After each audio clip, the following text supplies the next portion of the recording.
Zach, you're on mute. First question for Joe is going to Charlie Goldsmith. Go ahead, Charlie. Joe, you get the ball back in overtime of a tie game. What's the most difficult part of being in that moment, and did you say anything in that moment? Getting the first down is probably the hardest. We were going against a really, really good defense. They had a great plan against us. We made plays when we needed to, but you got to give credit to them. They played really well. I haven't seen that. I've seen other things like the T-shirts. Okay, if you could please mute your lines. Please, everybody, double check your lines to make sure we're on mute. Next question is Kelsey Conway. Go ahead, Kelsey. Hey, Joe, earlier this week you talked about why you work so hard is for moments like this to be able to play in championship games. Now you've won your first AFC championship. In your second season in the NFL, you're going to be playing in a Super Bowl. What was the moment like for you when you're walking off the field, kind of soaking all of that in? It was exciting. It was exciting to see all the fans that stayed around. It was tough to hear all the Bengals fans in the stadium, but they showed up, after everybody else filtered out, and so that was exciting. And I'm excited to get back to Cincinnati and see everybody.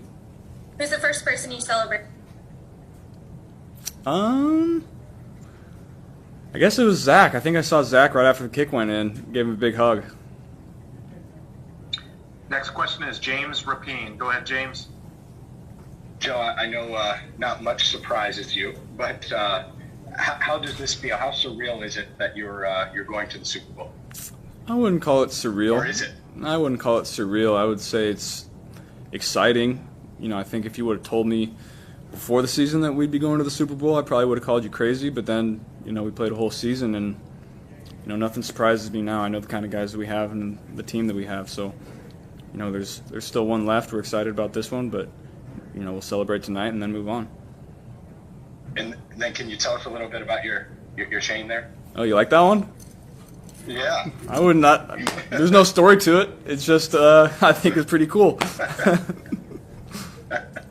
You think the rest of Cincinnati is going to have JB9 chains over the next 2 weeks? They'll make their own. I'm sure you saw the sunglasses. If the glasses are any indicator, I would say yes.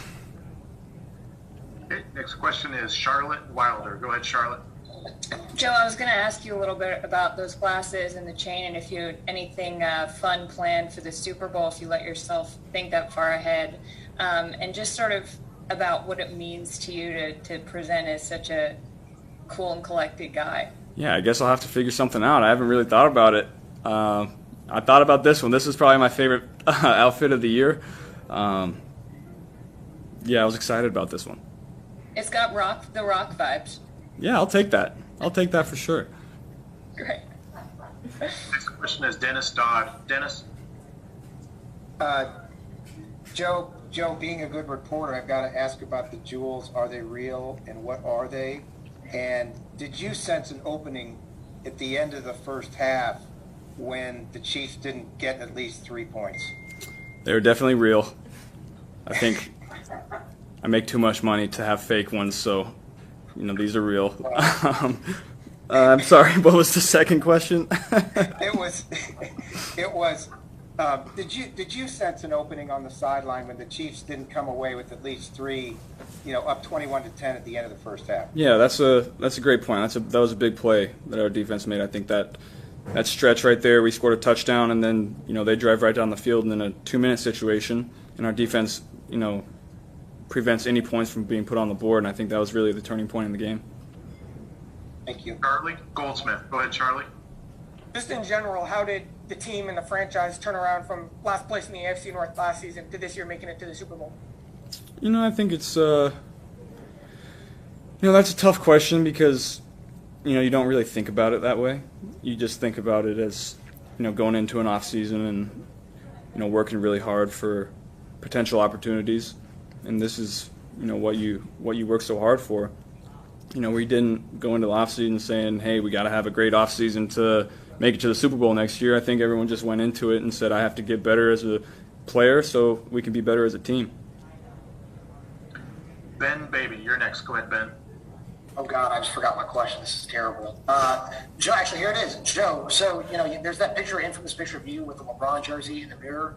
And then today, so you grew up obviously a big LeBron fan. LeBron commented on you, commending your performance. What's that like to win an AFC title game and a guy you grew up idolizing, tweeting like this guy's just going out here and balling out? What's that feeling like for you? It's just great. The situation that I'm in socially doesn't really feel real to me because, in my head I'm just the same old guy. But, one of my idols growing up, Kid Cudi, reached out to me yesterday. You got LeBron tweeting at me or whatever you said it was. I mean, that part is surreal. The football part, not so much. That stuff is crazy. You got a favorite Cudi track, just out of curiosity? So I listen to New York City Rage Fest every day before, or every game day, right before I go out. Man on the Moon. I mean, I like all of his stuff. Next question is Jay Morrison. Go ahead, Jay. So Zach mentioned a play in the third quarter where he said it was one of your favorites, and it all went to hell, and you made something out of nothing and hit Chase. Do you remember that play? Can you walk us through that?